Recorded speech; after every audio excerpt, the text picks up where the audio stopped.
Tyrek Station was the largest trade hub in this part of the galaxy. Its metal towers rose like jagged mountains above the dusty asteroid it rested on. Every species came here: traders, pirates, nobles, and criminals. All came to buy, sell, and bargain. On this day, the slave auction was full. Hundreds gathered around a bright platform where cages were lined up. Inside each cage was a living being, some strong, some beautiful, some with powers that made them valuable. The auctioneer, a tall insect-like alien named Griznax, stood in the center. His voice echoed across the chamber. Lot 34. A Goric warrior, strong as 10 men, he shouted. The bidding began fast. One alien shouted 5,000 credits. Another shouted 6. The price kept rising. Sold. Next came a telepath from the moon, of Asura. Then an engineer from the ice world of Verta Prime. One by one they were sold and dragged away. But at the very end of the line was a small cage. Inside sat a thin creature with gray skin, dark eyes, and long fingers. It did not move or speak. It just sat there staring quietly at the floor. Lot 52, Griznax said, his voice less excited. Species unknown. No record, no skills. Refuses to speak. Might be sick. Starting at 100 credits. Silence. Nobody raised a hand. 50 credits? Still no one. The crowd began to laugh. 20? 10? Anyone? Griznax frowned. He turned to the guards. Fine. If no one wants it, take it to disposal. The guard stepped forward to unlock the cage. 1 credit, a voice said. The crowd turned. A human stepped forward. He was tall, with a rough face and a long coat. A small scar ran across his cheek, and his eyes were calm but sharp. Did you say something, human? Griznax asked. 1 credit, the man repeated. Griznax blinked. You want to buy that? For what? The human shrugged. Why not? Laughter spread through the crowd. Humans are fools, someone shouted. He bought a piece of trash. The alien in the cage didn't look up. It just remained still. Griznax waved his hand. Sold for 1 credit. To the human. The crowd cheered, mocking the human as he stepped forward. He signed the papers, then knelt beside the cage. The alien looked at him for the first time. Its eyes were deep, almost too deep for such a small face. What's your name? The human asked softly. The alien said nothing. That's okay. You'll be safe now. He opened the cage. The alien stepped out slowly, unsure and unsteady. The guards watched, confused, as the human led the quiet creature away.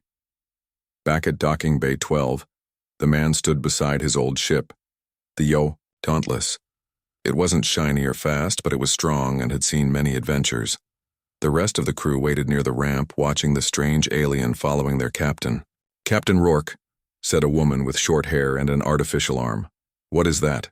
Rourke smiled. A new crew member. Does it speak? Not yet. Does it do anything? Not yet. The crew looked at each other. Some were confused, some were annoyed. You paid for that? A young pilot asked. Rourke looked back at the alien who stood quietly behind him. I've been called worthless before, too, he said. But someone gave me a chance. He turned to the alien. You don't have to do anything. Just rest. No one will hurt you here. The alien looked around. The ship, the stars above, the kind voice of the human, all of it felt strange. But something about the man's words made it stop shaking. Maybe this place was different. In the crew quarters, Rourke gave the alien a warm blanket, some food, and water. It didn't eat at first, but slowly it took small bites. It didn't speak, but it nodded once in thanks. As Rourke walked away, he said to himself, let them laugh. I've seen more value in silence than in noise. And somewhere deep inside the quiet alien, something stirred, something long buried, something waiting to wake. The ship, Dauntless, floated quietly in the blackness of space, far from the busy trade hub of Tyrek Station. Inside, the small crew moved around with their usual routines. But there was a new presence among them, quiet, strange, and unknown. The alien, whom the captain now called Telly, stayed mostly in a corner of the cargo bay. It did not speak. It did not join the others. The crew watched with curiosity and sometimes with doubt. Jara, the ship's mechanic, was the first to try talking to Telly. "Hey," she said softly one evening as she fixed a broken panel near the cargo hold. "You hungry? Want more food?" Telly looked up slowly, eyes wide but calm. It did not answer. It only moved its thin hand toward the food container. Jara smiled and handed some pieces of soft, warm bread. Telly took it carefully and ate. Then, it did something unexpected. It looked directly at Jara and blinked. "Good," Jara said, feeling a small happiness. "You'll get used to us." Across the room, the pilot, young and restless, watched. "Why did the captain buy that thing? It's useless. It can't fight or fix anything. It doesn't talk. It just sits there like a rock." "Maybe it's not useless," said Rourke quietly, standing by the window. "Maybe it's just waiting for a reason to show us what it can do." But no one said more about it. Days passed, and Telly learned slowly. It began to follow the crew around, watching how they worked and talked. It copied small movements like turning a knob or holding a tool. Sometimes it sat alone, staring out at the stars through the ship's small windows. One night, as the crew slept, Telly made a small sound, almost a whisper, like the wind. Rourke was still awake, reading a worn-out book on ancient space explorers. He heard the sound and looked toward the cargo bay. "Telly?" he said softly. Telly turned and made the sound again. This time, it was clearer. A soft hum, like a song without words. Rourke smiled. "You have a voice. I think you just need to find it." The next day, the ship's sensors picked up a message. A nearby mining colony had sent a distress signal. Pirates were attacking. The crew rushed to prepare for battle, weapons charged, shields up, and engines ready. Telly watched from the cargo hold, silent but alert. The fight was fierce. Laser beams flashed, engines roared, and alarms screamed. The pirates were fast and dangerous. In the middle of the chaos, Telly suddenly stood. Its eyes glowed faintly. It lifted its hands and made a low, humming sound. The humming grew louder, vibrating through the ship. Suddenly, the pirates' weapons stopped firing. Their ships froze in space like statues. The crew stared, wide-eyed. Rourke ran to Telly. "How did you do that?" Telly looked tired but calm. It did not speak. Instead, it reached out and touched one of the pirate ships on the screen. "It's controlling their systems," Rourke realized. The pirates, confused and powerless, had no choice but to retreat. After the battle, the crew gathered around Telly. "You saved us," Jara said softly. "Why didn't you tell us you could do this?" Telly shook its head. "I didn't know." Rourke nodded. "Sometimes we hide our power because we are afraid. But it's time to stop hiding." The crew began to see Telly in a new light, not as worthless but as mysterious and important. That night, Rourke sat with Telly and asked, "Who are you? Where do you come from?" Telly's eyes darkened, as if remembering something far away. "My people were called Jaren," it said in a soft voice. "We were healers and peacekeepers long ago, but the galaxy feared us. They tried to destroy us." Rourke listened carefully. "We were captured. My memories were taken. My power was locked inside. And now?" Rourke asked. Telly looked at him with hope. "I want to find my past. I want to be free." Rourke smiled kindly. "Then we will find it. Together." The ship continued its journey through the stars. For the first time, Telly felt a small light inside, a hope that maybe, just maybe, it was not worthless after all. The ship Dauntless drifted closer to the mining colony called Kalos 4. The colony was built deep inside an asteroid. Its shining towers poked out from the rock like needles. Many miners worked there, digging for rare minerals that were worth a fortune. Rourke and his crew had come to trade supplies and gather information about the next route. Telly stayed quietly in the cargo hold, watching the stars streak by. The way. Crew had begun to trust Telly more since the battle. They no longer called it worthless or starfish. Instead, they asked questions, though no one knew all the answers. "Captain," Jara said, fixing a panel near the control room. "Telly is different from any being I've seen. It doesn't speak much, but it watches everything like it understands more than it lets on." Rourke nodded. "I feel that too. When they landed on Kalos 4, the atmosphere was cold and thin, but breathable. The miners greeted them with rough voices and hard faces. Business was tense. Rumors said pirates had been attacking nearby. Mining ships. As the crew moved through the busy colony, Telly stayed close to Rourke, silent as always. Suddenly, alarms blared. "Pirates! Incoming!" shouted a guard. The colony's alarms were loud and shrill. People ran for cover. Rourke grabbed his laser pistol. "Get to the ship, now!" The crew rushed back to Dauntless, but the pirates were fast. Their ships appeared out of nowhere, firing deadly beams at the colony's defense systems. On board Dauntless, the crew prepared to defend themselves. Telly stood near the cargo bay door, watching the pirate ships closely. The creature's eyes glowed faintly. Suddenly, Telly made a low humming sound. The sound grew louder and stronger. It vibrated through the ship's metal walls, shaking the floor beneath their feet. The pirates' weapons flickered. Their engines slowed. The crew gasped. "What is it doing?" Jara asked, eyes wide. Rourke stepped closer to Telly. "Telly, what are you doing?" The alien's hands moved in strange patterns, making soft noises like music. The humming became a wave of sound, smooth and deep. One pirate ship's engines shut down completely. Another's weapons went silent. The pirates looked confused and angry. They fired again, but their weapons failed. The pirates tried to retreat, but Telly's hum extended beyond the ship. It reached out into space, touching their ship's control systems like an invisible hand. Slowly, the pirate fleet retreated, unable to fight. After the battle, the crew gathered in the common room. They looked at Telly with awe. "How did you do that?" Rourke asked. Telly's voice was soft. "It is called resonance.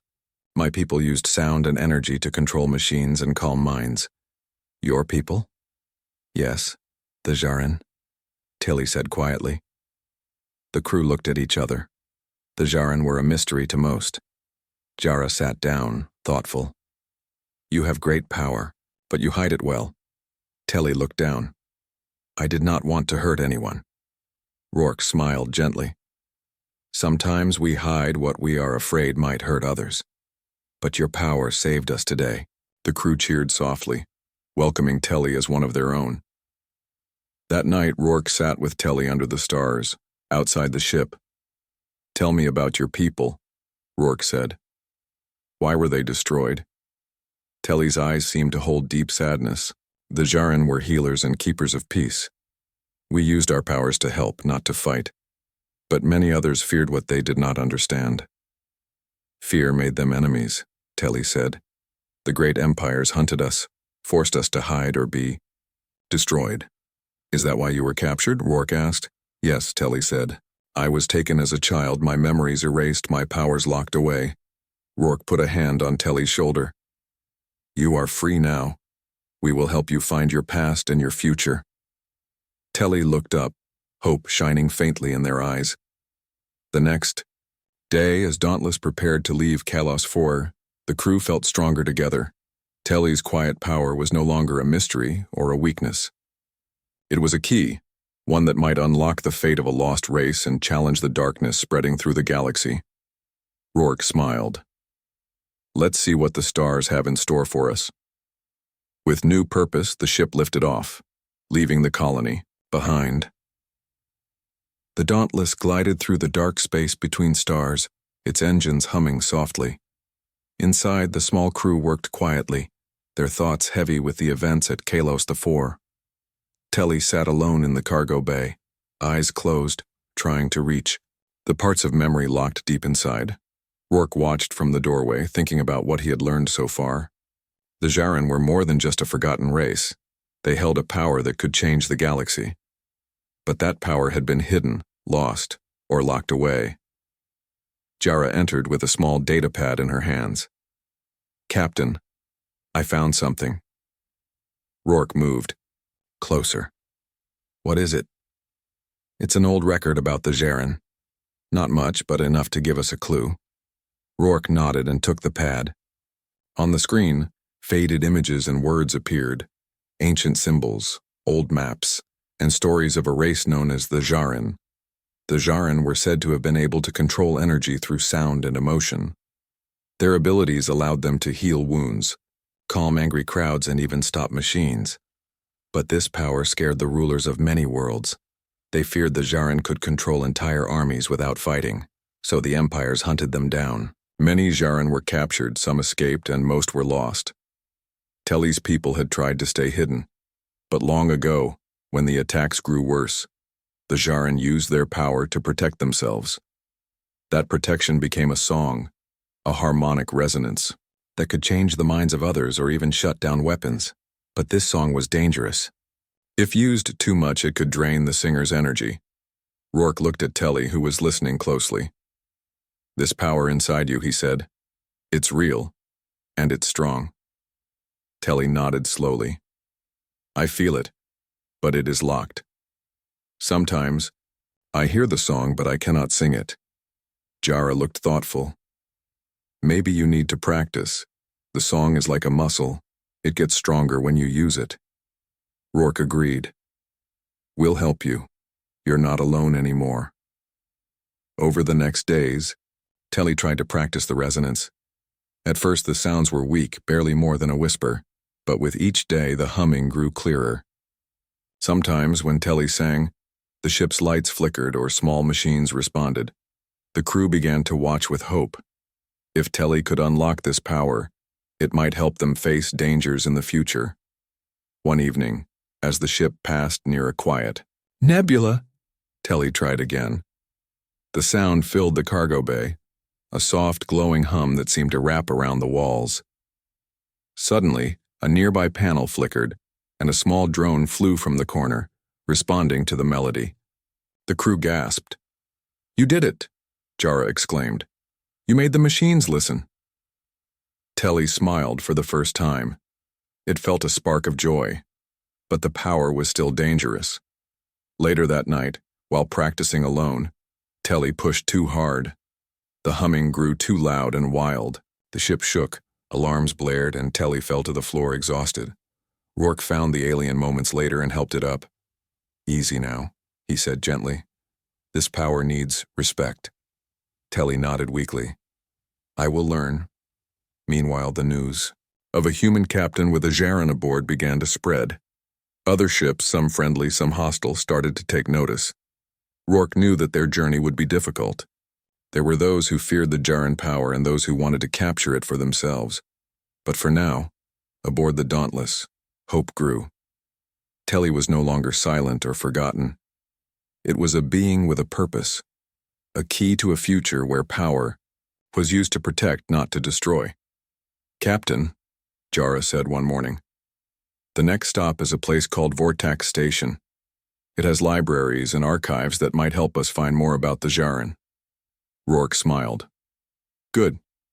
Let's see what the past can teach us about the future." Telly looked out at the stars, feeling stronger.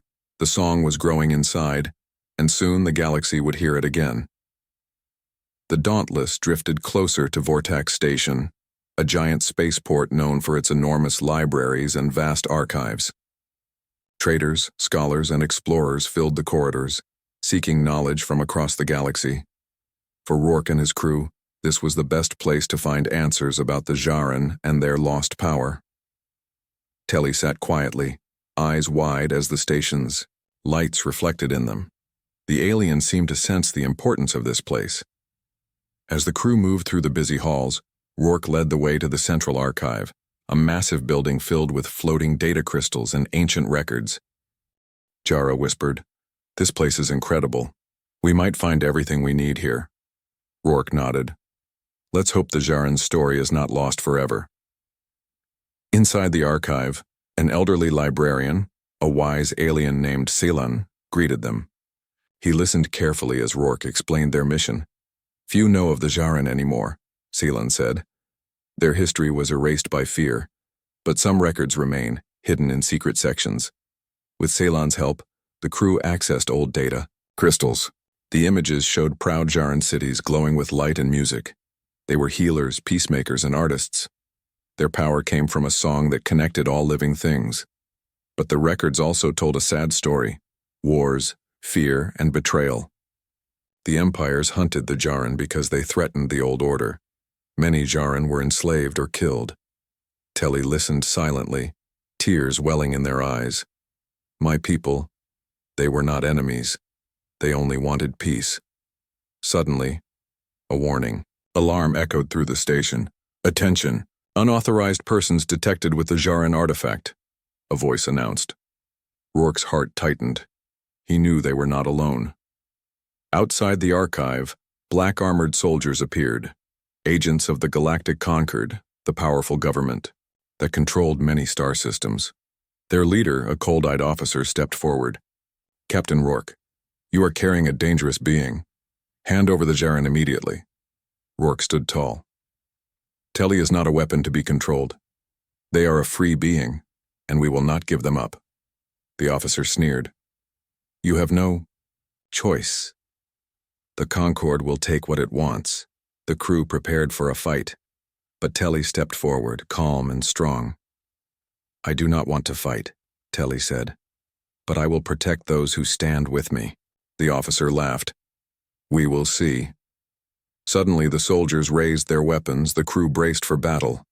But before the fight began, Telly raised their hands and began to hum the soft, deep song of the Jaren.